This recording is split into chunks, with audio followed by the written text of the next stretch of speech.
En primer lugar, quería agradecer la presencia de ustedes. Es un momento muy grato, muy feliz. Esta es la tercera monografía en el área de biología sintética. Tuvimos la de Julio, tuvimos la de Bernie. Y es un área que pretendemos expandir en la UNILA con mucho esfuerzo, mucho sacrificio, principalmente por cuenta de la iniciativa de varios alumnos. ¿Sí? Estamos intentando tornarnos un polo de desarrollo en biología sintética en el oeste de Paraná. Entonces este trabajo nos viene en esa sintonía, ¿cierto? El trabajo del alumno Lucas Ovelar se titula Biología sintética aplicada a la degradación de microplásticos. Lucas nos va a presentar lo que fuimos haciendo. Probablemente no va a hablar de todas las cosas que él hizo y vamos a ir comentando algunas en el transcurso. Lucas, tenés entre 30 y 40 minutos para hacer tu disertación.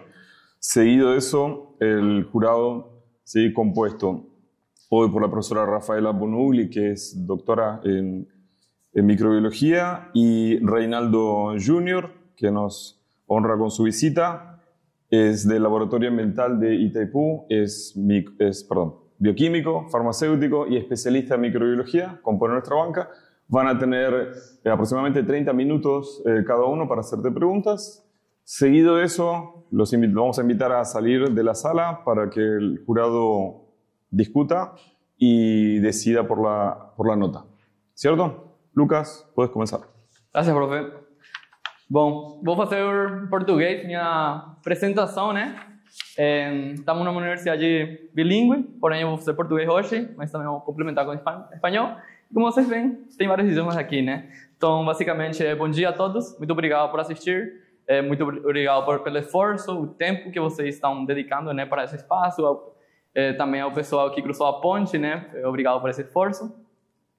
E hoje eu vou falar sobre um tema relativamente novo, que é o microplástico, a problemática que traz o microplástico, um tema que está sendo mais estudado nesses últimos tempos. E também vou falar sobre outra grande área que é bem nova também, quase tem minha idade, basicamente. Eu conheci essa área em 2020, quando fui convidado para ser parte do time Sem Fronteiras. E eu estou falando da área da biologia sintética. Então, hoje eu vou falar dos microplásticos e da biologia sintética. O nome do meu trabalho de conclusão de curso é Biologia Sintética Aplicada à Degradação de Microplástico. Eu sou Lucas Daniel Ovelar Vargas, meu orientador Cristian Rojas. E, bueno, hoje eu vou mostrar para vocês plásticos, microplásticos e nanoplásticos, conceitualizar a problemática, a biotecnologia aplicada à degradação de plásticos, a biologia sintética no computador e no laboratório, e os resultados, né?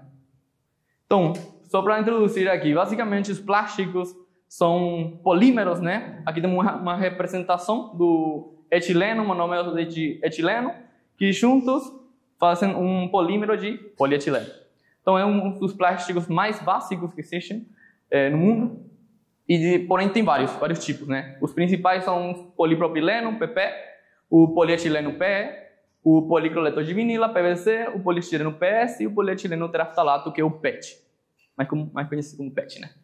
E esses plásticos, hoje em dia, representam mais de 90% de todos os plásticos que temos no mundo. E aqui, imagina uma coisa, o primeiro plástico, que é a baquelita, foi produzido em 1907. E pesquisas apontam que os plásticos são descompostos, degradados, em aproximadamente 150 anos, na média, né? Porém, tem outras pesquisas que apontam que demora inclusive 300 ou 400 anos. Então, imagina quanto tempo falta para que a baquelita, o primeiro plástico que foi produzido pela humanidade, falta para que ela se descomponha, né? Agora, imagina o seguinte: o que acontece com os plásticos de hoje, que estão sendo produzidos hoje mesmo? Hoje mesmo, eles vão demorar 100, 200, 300 anos, ainda não sabemos com certeza, porém, o que já sabemos é que o ciclo de vida dos plásticos, a má gestão do ciclo de vida dos plásticos, gera um problema. E aqui uma coisa muito importante: os plásticos por si só são muito importantes, muito benéficos, no sentido de que nós evoluímos a nossa sociedade, evoluir com os plásticos, né? Só vocês olharem do lado, né? cheio de plástico, cadeira plástica, tudo plástico, né? Então é um material muito importante para a nossa evolução e desenvolvimento. Porém, a gestão, né, errada dos plásticos é o problema mais grande. E com isso, chegam os microplásticos, né? Os microplásticos são basicamente uma nova problemática que está surgindo. A primeira pesquisa foi feita ou foi descrita em 1970, quando um grupo de pesquisadores avaliaram ou encontraram a presença de microplástico em plâncton. A partir daí foi encontrado os microplásticos e nanoplásticos em todo tipo de ambiente: água salgada, água doce, ar, terra, inclusive nos alimentos de consumo humano. Os microplásticos basicamente são plásticos menores que 5 milímetros, né? Tipo uma ponta de caneta. E depois temos os nanoplásticos, que são menores que 1 micrômetro. Isso significa que são 1000 vezes mais pequenos que 1 milímetro. Ou se utilizamos esse exemplo de aqui de 5 milímetros, significa que são 5000 vezes mais pequeno que o microplástico, né? É bem pequeno mesmo.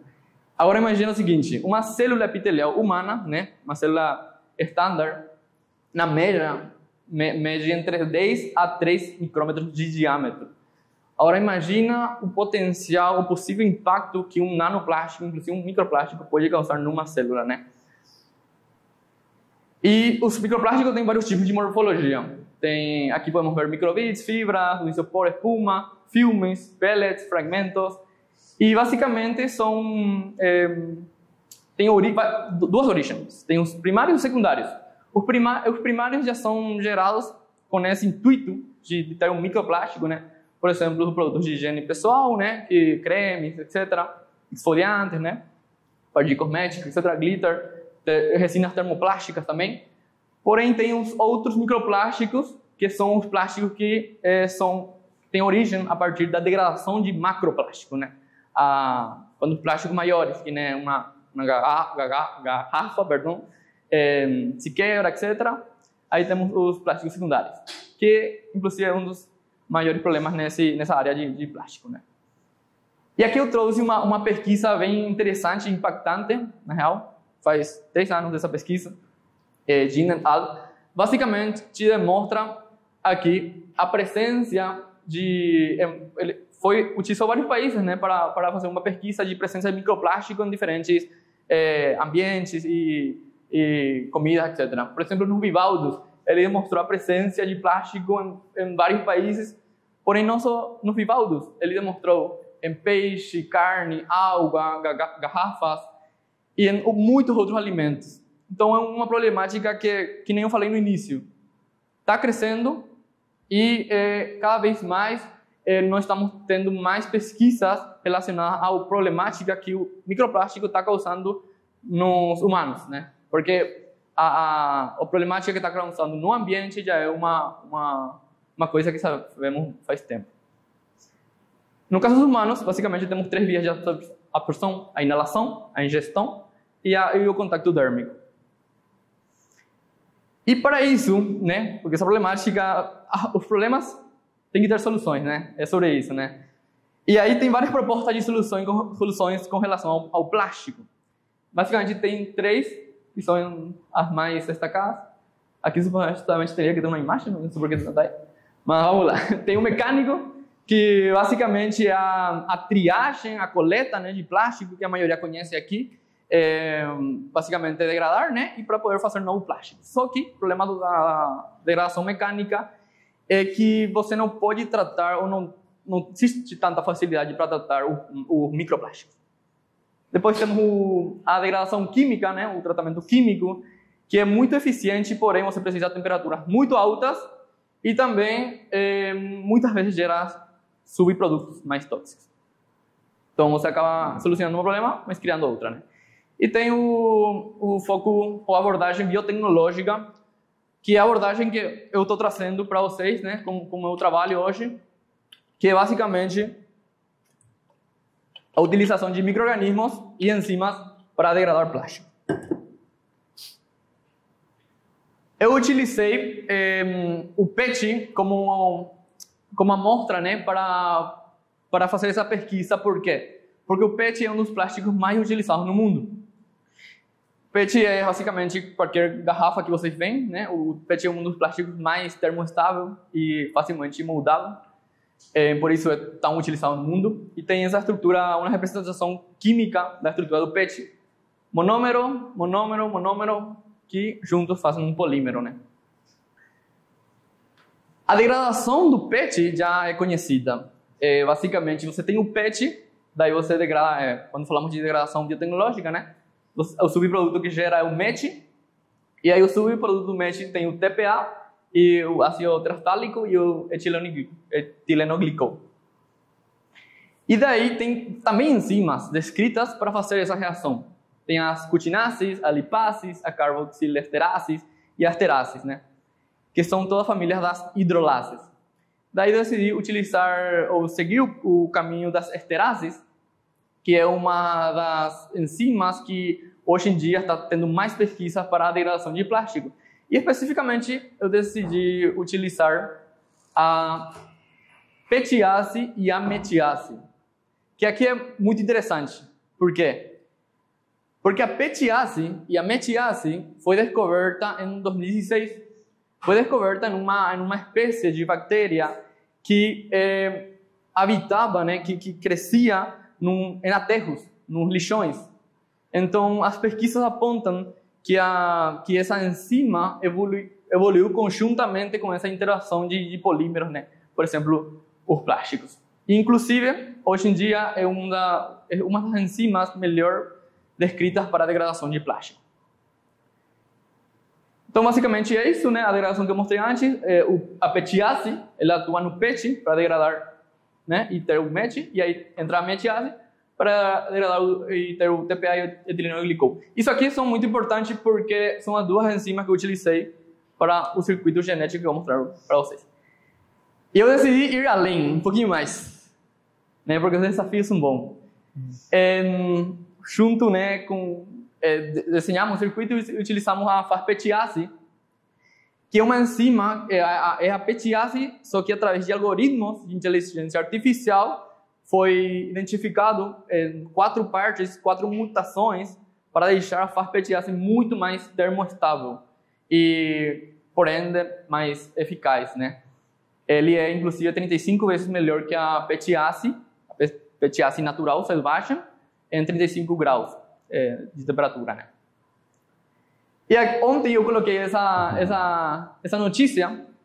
Ontem foi anunciado o Nobel, né, de Física, Química, Medicina, e foi premiado a 3 caras. Bem interessante. Por quê?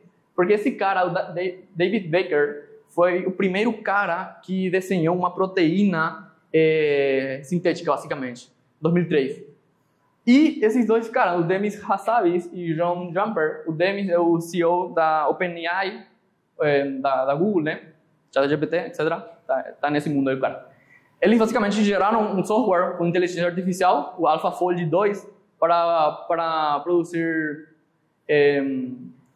produzir e encontrar estruturas cristalinas das proteínas.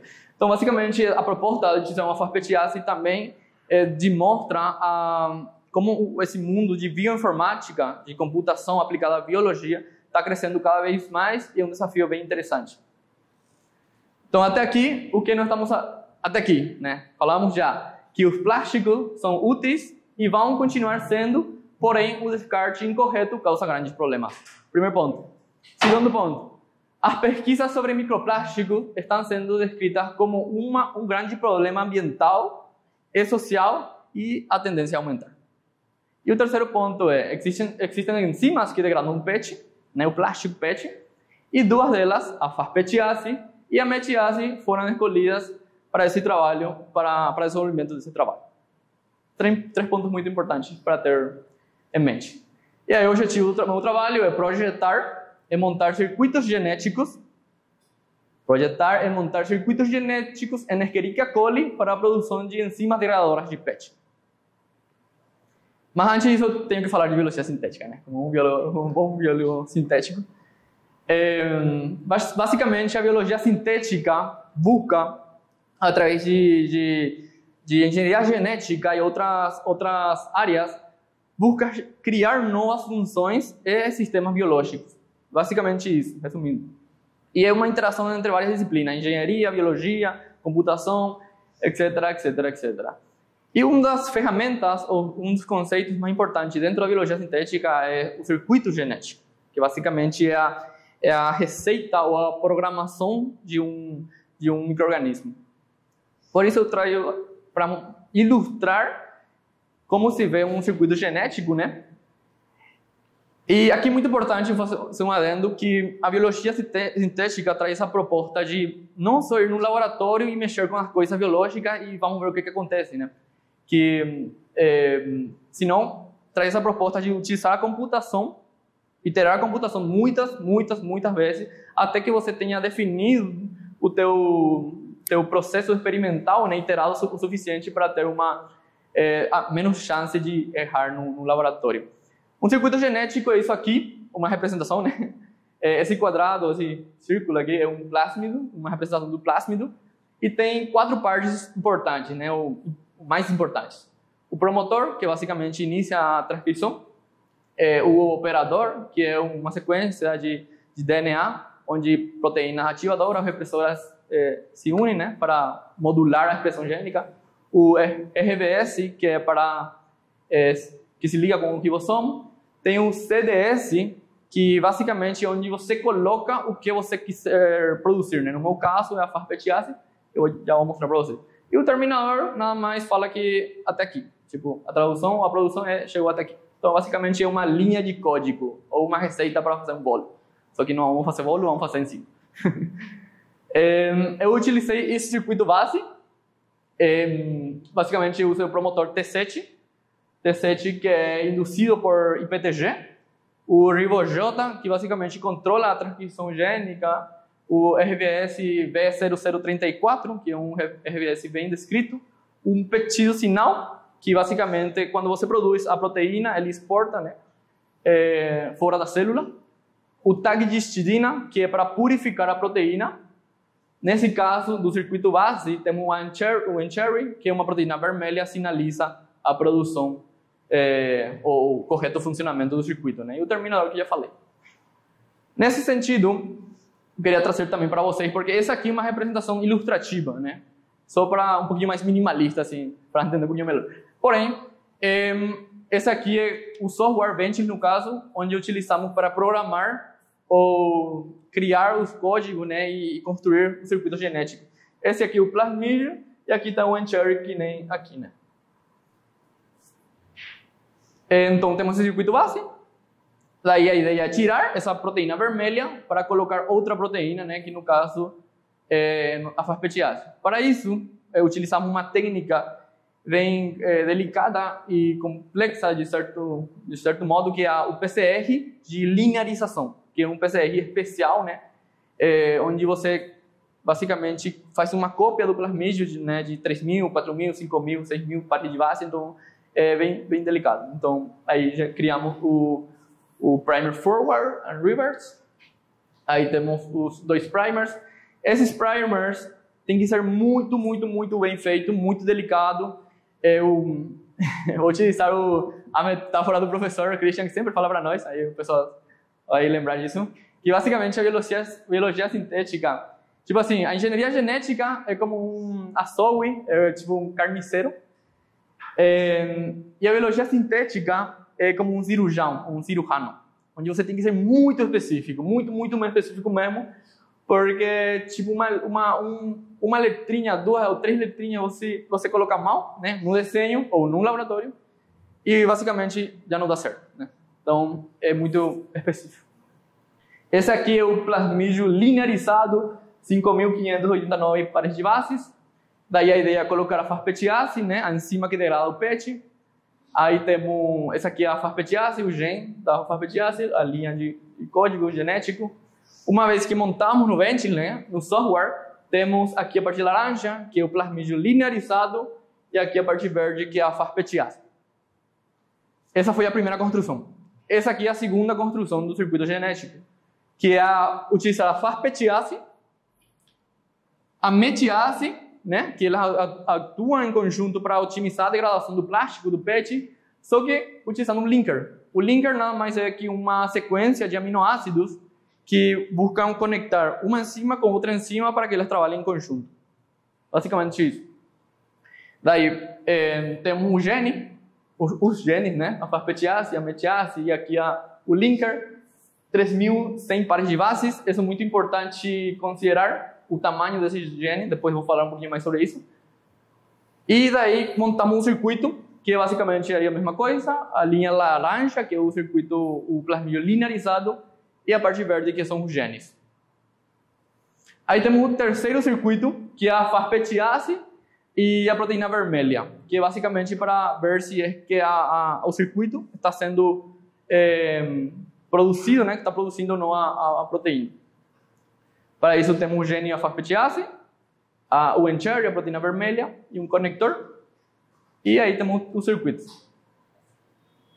Até aqui, temos o seguinte. A construção base, que é o G0. A ideia é linearizar, abrir esse plasmídio, né? Para poder colocar nossos genes de interesse para degradar o plástico, né? Da fosfetiase, a fosfetiase, o linker e a metiase, e a fosfetiase e o encher. Para isso, temos que validar muitas vezes no computador, né? Em software de validação. Daí eu utilizei o Oligo Analyzer Tool para ter certeza de que os primers estão funcionando, basicamente, e que o overlap para conectar os plasmídios estão funcionando corretamente. Aí o NetBuilder Assembly Tool, que é um software para validar também a construção genética, e a SnapGene. Então tem muita essa interação de computador nesse mundo da biologia sintética. Agora vamos passar na parte laboratorial, mão na massa. Lembram que eu falei que esse gene que tinha 3.000 pares de bases, né, bastante grande, e uma das perguntas que normalmente se faz é como eles chegam, né, como a síntese chega. Basicamente é isso aqui, chega numa caixinha, numa pasta, e aí temos, só para ilustrar, aí temos os DNA liofilizados, aqui estão os genes e os primers. E o primeiro passo a nível laboratorial foi a reativação da bactéria que continha esse plasmídio base, né? Lá em 2023, lá em março mais ou menos. Daí a ideia era ver se realmente funcionava esse G0, porque uma coisa, por mais que você valida muitas vezes no computador, uma coisa é a validação in silico e outra coisa é a validação no laboratório, né? Daí eu tentei validar, ver se realmente funcionava esse G0 para expressar a proteína vermelha, que era a base de tudo, né? Porque se não funcionar isso, não tem como. E isso em maio, né? E não dava certo, não dava certo, não dava certo, não dava certo. Algumas complexidades aí no meio, até que por fim deu certo. No final do ano. Aqui podemos ver, sim, dá para ver aqui. Aqui estão as bactérias, colônia, aqui dá para ver uma expressão do encherry, um pouquinho roxo no caso, né? É para ser vermelho, mas cores e cores. E aqui também, dá para ver um pouquinho, e aqui. Então, good. O circuito base está funcionando, perfeito. Podemos passar ao seguinte passo. Extrair esse circuito, o G0. Essa foi uma das melhores extrações que eu fiz nesse processo. E aí eu utilizei essa extração do plasmídio, né? Para linearizar, para abrir esse plasmídio. E aqui uma coisa muito importante é que para linearizar plasmídio, a parte do manuseio, né? Aí no laboratório é muito importante a configuração do termociclador para fazer a PCR. E uma das coisas que eu vi é que quando você tem um plasmídio muito grande, aqui no caso no laboratório com nossos equipamentos, a extensão tem que ser de 3 minutos para o plasmídio desse tamanho, né? E a extensão final de 10 minutos, aí dá certo. Um pouquinho menos já não dá certo. Depois de muitos Gs, muitos mesmo, chegou o momento. Esse aqui foi um gel que deu muita alegria para nós, né? Para mim, para o trabalho que estou fazendo, mas também para o pessoal que está trabalhando nessa área também, porque conseguimos linearizar um plasmídio depois de muito tempo, de muito tempo. Então, foi bem interessante ter isso aqui. Na linha 4 e 5, temos os plasmídios linearizados na altura de 5.500 quilobases, 5.5 quilobases mais ou menos. Então, isso aqui demonstra que já temos esse aqui, seguinte passo, já temos um plasmídio linearizado. Aí, a ideia é montar esse plasmídio, colocar a faz-PTase, o gene está em cima, né? Colocar dentro do circuito, onde basicamente aqui tem uma representação ilustrativa, né? Temos um plasmídio, o gene, aqui tem 3, mas é 1, né? Nesse caso, a faz-PTase. Aí ele se conecta aqui, transformação genética, plaqueio. Aí vários cálculos, outra vez no computador, cálculos de informática para saber quanto vamos utilizar, cálculos da massa do inserto, cálculos da massa do vetor, do plasmídio. Eu fiz numa relação de 3:1, então eu utilizava 3 de inserto do gene, né, para 1 de plasmídio, numa ADN total de 0,128 pmols. Isso para ter um pouquinho mais de certeza que vai dar certo, né? E, obviamente, não deu certo. Não deu certo, biologia molecular, microbiologia é complicado. Contaminação, várias coisas aí eu fui atrás, né? O que deu errado, por quê, como assim, pesquisador, né? Tem que se perguntar coisas. Acho que as perguntas que cada um se faz é melhor que a resposta que um encontra, né? É bem importante fazer perguntas corretas, né? Daí, eu fui atrás, não deu certo, né? Aí fui atrás, perguntando para um orientador, para colegas. No Brasil, tem uma comunidade muito grande de biologia sintética, bem constituída, né? Eu falei que a biologia sintética é uma área muito nova ainda, então, no Brasil temos essa vantagem de ter essa comunidade. Basicamente, a recomendação foi limpar esse DNA, porque temos contaminantes aqui, de primer e outros DNA aí que estão interagindo aí, então... Essa foi a recomendação. Aí fui atrás, gel, cortar gel, pá, centrifugação, centrifugação, centrifugação. Que bonitinho esse gel, né? Um dos melhores gels que já fiz, na real. Olha a diferença, é quando você tem o teu quarto limpo e o teu quarto sujo. Esse aqui, toda essa parte daqui não tem contaminação. Basicamente são só DNA linearizado, bonitinhos, para ser utilizado para montar o circuito. Aqui, feio. Vamos lá, de novo. Vamos tentar montar o plasmídio, faz-PTase no circuito linearizado. Fazer cálculos de novo, cálculos 3:1. Faz-PTase, entra no circuito, por favor. E aí parece que alguma coisa melhorou. Temos já uma placa com várias colônias, já um pouquinho mais isoladas. Só que eu percebi que tinha uma diferença morfológica. Tem aquelas colônias um pouquinho mais pequenininhas e as maiores. Essa aqui é uma visualização no microscópio de 40x. E aí chamou minha atenção, né? Então o que eu fiz? Fiz a PCR de colônia para validar se realmente essas colônias tinham um inserto, né? Um plasmídio de interesse. E eu peguei uma dessa aqui, com essa morfologia, e outra com essa morfologia, 15 vezes. Basicamente, para validar, o que eu fiz é um PCR de colônia, né, um PCR de validação, que basicamente você cria um primer na parte do plasmídio, numa parte, né, do plasmídio e outra parte no gene. Então, se você tem o gene dentro do plasmídio, você vai ter, supostamente, ou para ter pelo menos, o amplicon do PCR. Porém, se você não tem esse aqui, não tem como esse primer reverse se ligar, então você não vai ter amplicon. Então é uma forma bem interessante de validar. E aí, essas linhas, 15 testes, e uma deu certo. Yes! Esse momento foi uma felicidade muito grande também para todo o time, para todo o time, o grupo de pesquisa, né? Porque finalmente construímos, né? Isso demonstra não só a capacidade de construir plasmídios aqui na UNILA, sino também a complexidade de tudo esse trabalho aqui, né? E uma coisa que eu me perguntei depois, né? E na correria era tipo, nossa, deu certo, né? Nessa linha 2, deu certo e vamos para o seguinte passo. Só que aí eu me perguntei depois, olha só, se eu não fazia uma colônia, para mim todo o trabalho ia dar errado. Então, aí, dica filosófica, sempre tenta um pouquinho mais. Vamos lá. E curiosamente, esse que deu certo era dessa colônia mais pequenininha. E aí tem um conceito interessante da engenharia genética, biologia sintética, microbiologia, etc., que é basicamente Barnett. Quando você, porque eu estou tentando produzir uma proteína que a bactéria naturalmente não produz, né? Então ele tem que ter um trabalho a mais para produzir essa proteína. Porém, ele tem dificuldade também, ou a bactéria tem dificuldade também para crescer, né? Mas isso é uma suposição, porque eu não fui atrás experimentalmente disso. Pode ser também que isso seja uma contaminação. Só como um comentário também. E aí o seguinte passo ok, já temos o circuito montado, já fechadinho, certinho, tops. Só que esse circuito está numa bactéria, numa E. coli, da cepa DH5-alfa, que basicamente a DH5-alfa busca criar cópias, né? Cópias, muitas cópias, para aumentar a possibilidade de transformação, né? Ou para ter mais DNA.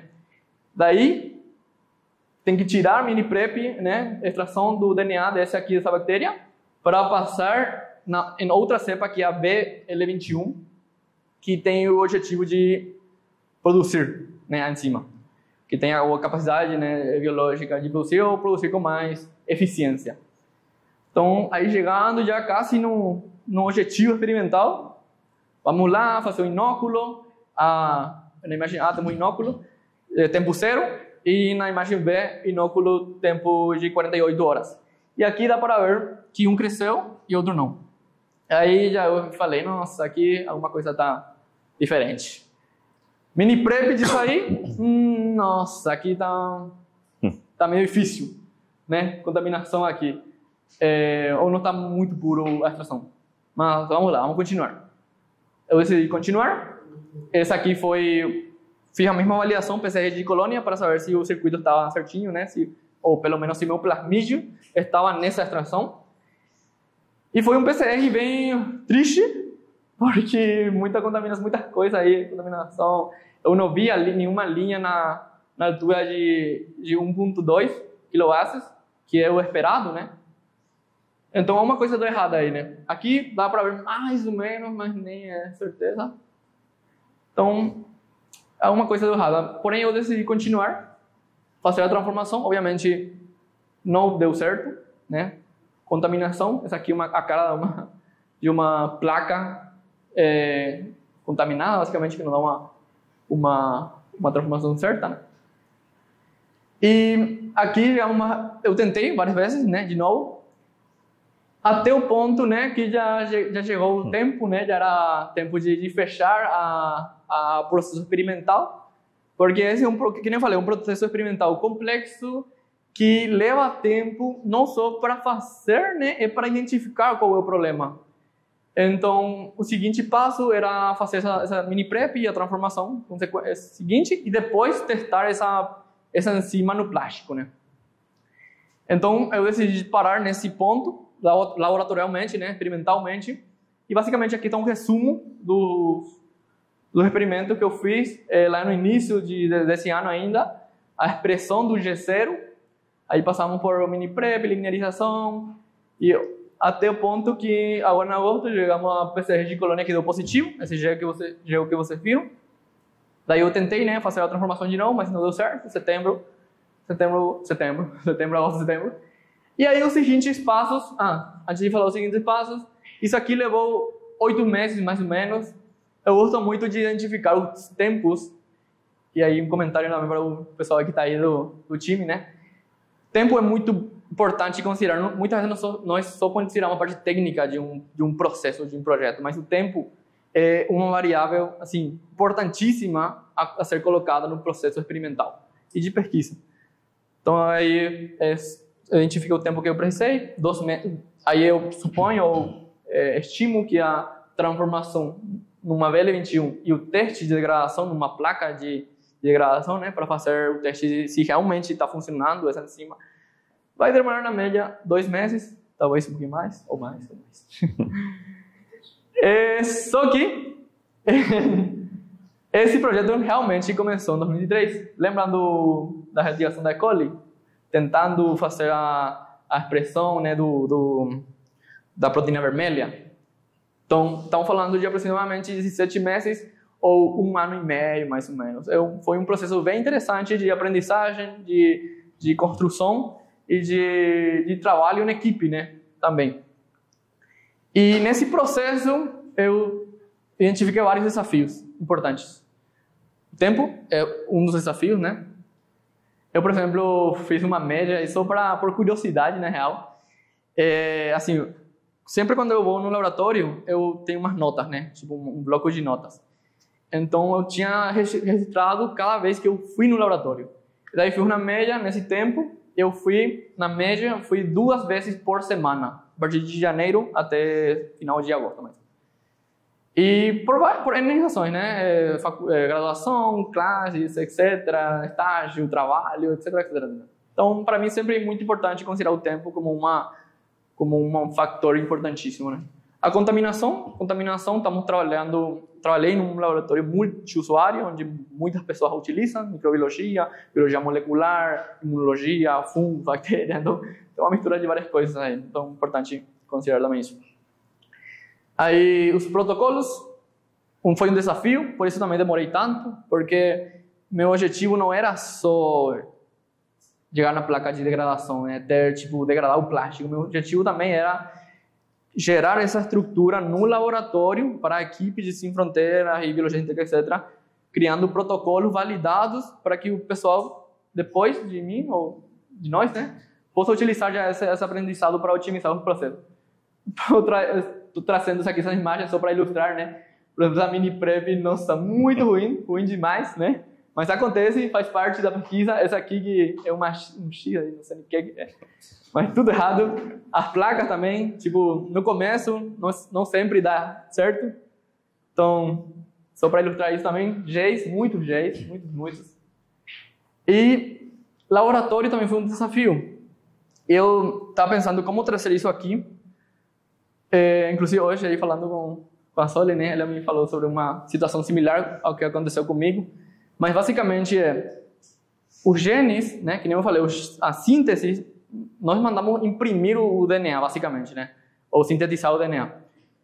Isso aí tem um custo. E, no meu caso, eu não falei desse circuito, né? Só falei do primeiro circuito. Por quê? Porque esse circuito era muito grande, 3.000 paredes de base, 3.100. Então, eu tive que imprimir, sintetizar em 3 partes. 3 partes. Daí, quando eu estava construindo, né, a FASPTAS, o primeiro circuito, eu fui atrás do meu recurso, né, para construir esse circuito, e eu percebi que esse aqui, esse G-Block, o 41.2, tá, 41 e 41.3, botão aqui, desapareceu. Então, isso para mim, assim, era muito importante trazer isso aqui, porque para mim é um aprendizado também estrutural, no sentido de eu tinha como fazer o primeiro circuito e chegamos até onde chegamos, mas o que ia acontecer, por exemplo, se era só isso aqui e sumir um G-Block, né?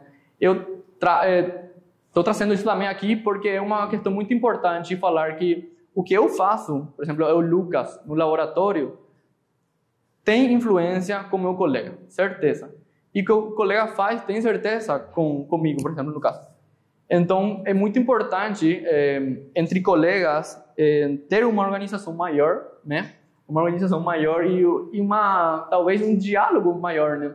Então, eu decidi trazer isso aqui também para fomentar um pouquinho a discussão, o debate nesse sentido, né? Porque eu acho que sempre a construção em conjunto e coletiva é muito importante. Fiquei muito tempo nesse slide. E aí tem a graninha com alas, porque, só para ilustrar, esse tubinho, que é tipo assim, pequenininho, tá R$4.500 mais ou menos, quase $1.000. Então não foi uma perda para a Lucas e trabalho de conclusão de curso, foi uma perda para a equipe de Sem Fronteiras, para o laboratório. E aí não falamos só de projetos, estamos falando de grana também, né?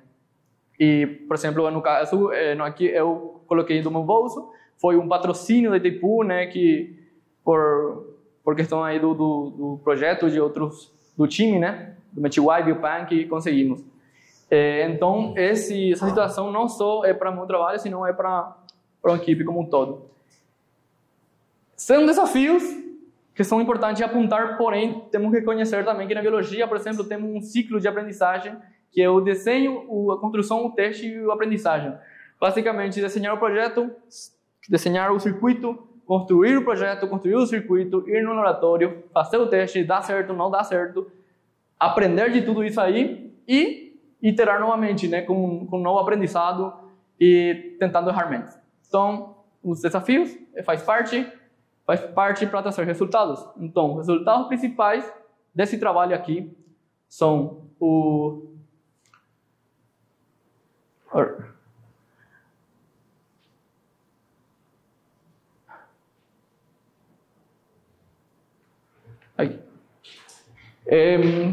os desenhos desses 3 circuitos genéticos em sílico, que eu já falei a complexidade técnica disso, basicamente é como programar um software. Então temos 3 circuitos genéticos validados em sílico, um deles construídos, que é esse que está lá, está aqui, aí ou desses 2. Temos a validação de 13 protocolos operacionais padrão, POPs, receitas, formas de fazer. Isso também é um resultado estrutural. Para mim é muito importante sempre falar de colaboração ou trabalho, ou resultados estruturais, né, para poder criar a estrutura. Então, 13 POPs validados aí para o time, também para que eu utilize depois. Temos a reutilização de partes biológicas, porque o que acontece muitas vezes no laboratório é que acabam se deixando aí as coisas, né, no laboratório, parte genética, recursos biológicos, etc. Meu TCC tinha a proposta de utilizar os recursos genéticos do Biopank, de um projeto, né, do Sem Fronteira, do nosso grupo de pesquisa lá em 2021, e também do Meteguá de 2023, do ano passado. Então, também gerar esse ciclo, né, de movimentação aí das coisas que temos no lab. A ensamblagem do circuito genético, que é esse aqui, né, o circuito genético aqui, com o gel. E, por sobretudo, isso aqui, que é o fortalecimento do ecossistema de biologia sintética na UNILA e na região. Para mim, esse é um dos impactos mais importantes, porque nós temos um time, né, Sem Fronteiras, que foca na biologia sintética, porém, para mim, Sem Fronteiras é como uma estrutura, um time que gera estrutura, gera capacidade, porém, para construir as bases na região e na UNILA de biologia sintética. Então, a partir disso aí pode surgir TCC, como nesse caso, IC, extensão, mestrado, que hoje já temos, disciplina rotativa, que hoje já temos na UNILA. Então, isso aqui é um dos principais resultados do TCC. Então, só para finalizar, eu traigo esta palavra, aguillé, si en guaraní es la palabra, ¿verdad? En la traducción literal es gracias, traducción literal. Sin embargo, la traducción contextual, cuando nos vamos un poco más profundo, es el sentirse pleno, el sentirse bien y el aprovechar el momento, o no el momento, el proceso. Entonces, es esto, biología sintética aplicada a degradación de microplásticos, y aguillé a todos.